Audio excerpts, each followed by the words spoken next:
फेरबदल कर दिए जाएं, तो क्या उसके पास कानूनी कोई विकल्प बचता है? देखिए, सबसे पहले तो कानून में बहुत सी प्रोविजंस हैं।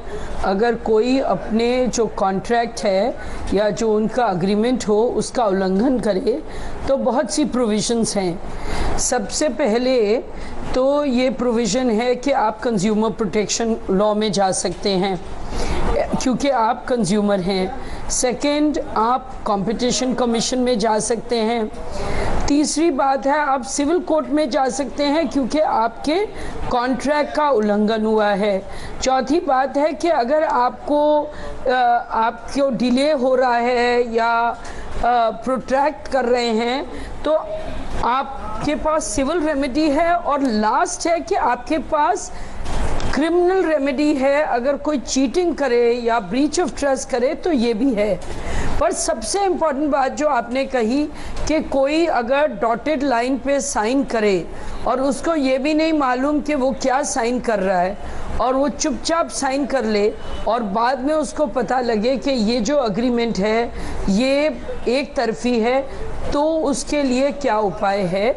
हाँ, ये बिल्कुल सही है कि अगर कोई एग्रीमेंट एक तरफी हो और आदमी उसको बिना सोचे समझे ब्लाइंडली साइन कर ले, वो ये भी ना देखे कि इसमें कौन से क्लॉजेस हैं जो हमको तकलीफ दे सकते हैं, तो ये मुश्किल बात है। चलिए, तो पहले बेहतर ये होगा इंसिस्ट करे कि कोई क्लॉजेस जी, तो गीता जी शायद पहले बेहतर ये होगा कि आप बाद में वकीलों के चक्कर काटने की बजाय आप जब शुरू में साइन करने जा रहे हैं, एक नया मकान खरीदने जा रहे हैं, तो बिल्डर पर आंख मूंदकर विश्वास करने से पहले जरा किसी लॉयर पर भी पैसे खर्चिए और वो पूरी की पूरी बुकलेट जिसको आप साइन करने के लिए कहते हैं उस एग्रीमेंट को किसी लॉयर के थ्रू पढ़ा लीजिए। कुछ लोगों से भी बातचीत करिए, उनके क्या उनको लगता है यहाँ पर। विशाल, जरा उनसे हम जरा क्विकली समस्याएं उनकी जान लें। क्या क्या समस्याएं घर खरीदने के बाद आपको सामने है? घर खरीदने के बाद एक्चुअल में बिल्डर बायर एग्रीमेंट तब मिलता है जब आप 10% का पैसा दे चुके हो बुकिंग के, तो आप एक तरह से फंस जाते हो। तो उसमें आपको मतलब आपका वो 10% में से 5% तो काट ही लेगा अगर आप बुकिंग रिटर्न करते हो। ऐसा तो होता नहीं है कि आपको बीबीए पहले देते बिल्डर की तरफ से क्या कहा जाता है आपको? बिल्डर की तरफ से तो वो कह रहा है, एनजीटी का हवाला दे रहा है कि हम पोजीशन नहीं दे सकते। 28 जो बिल में संशोधन हो रहे हैं उस पर भी कुछ लोगों से बात कीजिए। जिस तरीके से बिल में संशोधन हो रहा है, आपको लग रहा है कि पहले के मुकाबले बिल जो है वो बिल्डरों के लिए ज्यादा आसान हो गया है और घर खरीदने वालों के लिए कुछ मुश्किल हो गया है? हम लोगों के हिसाब से ऐसा लग रहा है कि अभी का जो संशोधन किया गया वो बिल्डर्स के फेवर में ही है और आम आदमी के लिए वो सहूलियत नहीं उपलब्ध हो पाएगी। एंड बेसिकली जो भी जैसे एनजीटी का अगर मैं बात करूं तो अभी रिसेंटली जब पोजीशन का टाइम आया तो then will come to know कि एनजीटी टाइप की कोई एंटिटी होती है और ये इश्यूज तब पता चलता है।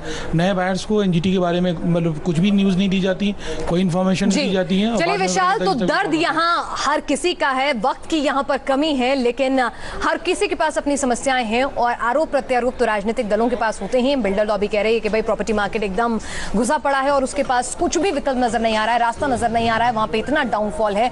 तो वहीं आम आदमी परेशान है कि उसे अपना आशियाना नहीं बन रहा है। राजनेता आरोप प्रत्यारोप लगा रहे हैं। शायद इस सब के बीच में अगर आम आदमी का पैसा है तो उसे ही जागरूक होना होगा। गीता जी ने भी हमें कुछ नियम कानून सुझाए हैं, शायद वही एक अच्छा विकल्प रहेगा। आप सभी इस चर्चा में शामिल हुए, आपका बहुत बहुत शुक्रिया।